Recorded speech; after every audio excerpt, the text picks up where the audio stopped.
We're going to start reviewing Pirkei Avot again this Shabbat. And we'll start with the first chapter. And in the first chapter, I think it's the 9th Mishnah, we have an interesting couple of great scholars by the name of Shmaya and Avtalyon. And who are they? They were the heads of the High Court. Shmaya was the Nasi, the president of the High Court. Avtalyon was his assistant, the Av Bezdin. And the question is, who were they? Rambam says that they were converts. They came from the household of the king of Assyria, Sanhedrin, and they were actual converts to Judaism, to Torah. And the question immediately, that's yelling and screaming, they're converts. How could they sit at the head of the court? How could they judge? A convert's not allowed to even be appointed as the water commissioner for a village. Certainly not to be a judge, and the judge on the Supreme Court, the supreme judge of the Supreme Court, is a convert. He can't even be a regular judge. So this question has been going on in my mind for many, many years, and I'll tell you what I think. There are two elements in the office of the Nasi and the Av Bezdin for the Supreme Court.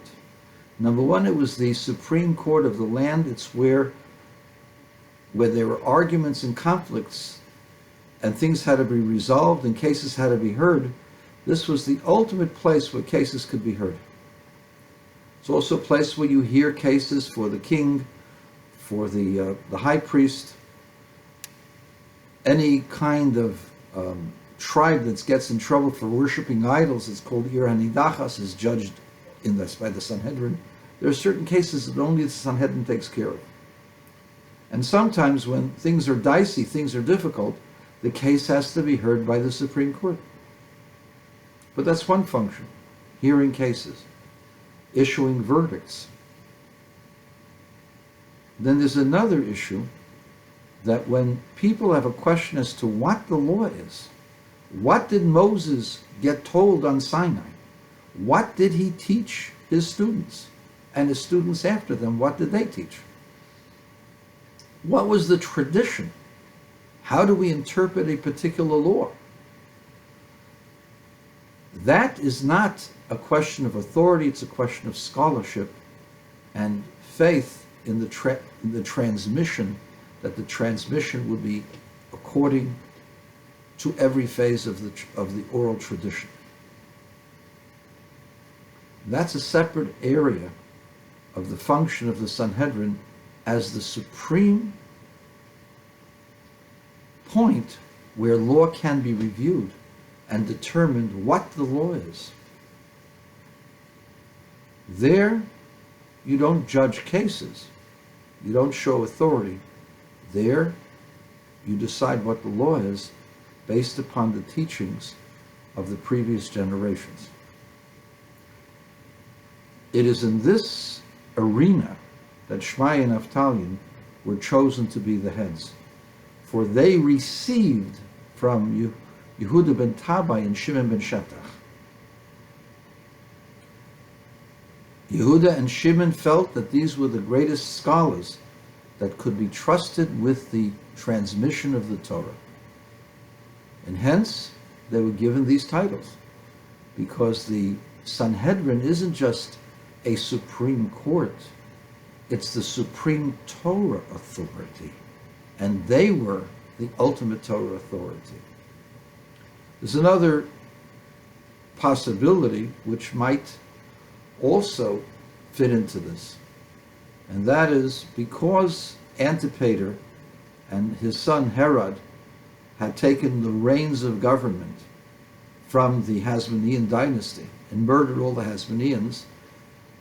They were Edomians. They came from Edom. They came from Esau, our wayward brother, who were forced to convert under Yochanan Cohen Gadol, known as John Hyrcanus.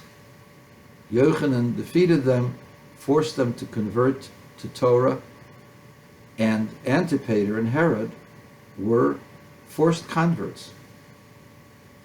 And they considered themselves to be Jewish and wanted the rule.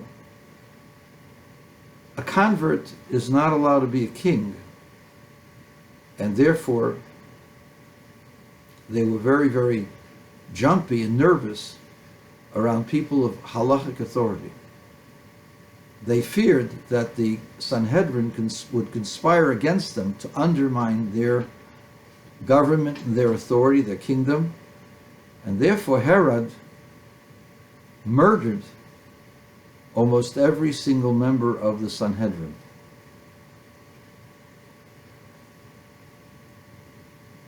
The Sanhedrin, knowing his jumpiness, knowing his fears, decided to appoint converts as the head of the Sanhedrin in order to deflect the fears and the irrational suspicions that Herod had, to deflect them. See, we accept converts as the leaders even in the Sanhedrin. We've become more liberal, so we could also accept you as a king. That was the message that they wanted to send. And since Shmaya and Avtalyon were the greatest scholars who were loved by everyone, it was an easy call that this was what is called Hora'at Sha'ah, a temporary measure. Just as Deborah was a judge, and a woman can't be a judge, but she was the greatest scholar at the time. She was a prophetess. She had the greatest courage and the greatest knowledge. So, Hora'at Sha'ah, for the time being, it was decreed that she would be the judge. And so, yes, a convert cannot be a judge. But in cases of Hora'at Sha'ah, or with regards to the idea of being the guardian of the authority of the Torah, Shmaya and Avtalyon weren't judging others. They were not exercising authority. They were giving what they received from Moses. And just giving over what you received is not considered kingship, authority. And also, it's possible that this was Hora'at Sha'ah, a temporary injunction to accept them in order to allay the fears of the government, which was so brutal and tyrannical that they needed to do whatever they could to stop the killing. Good Shabbos.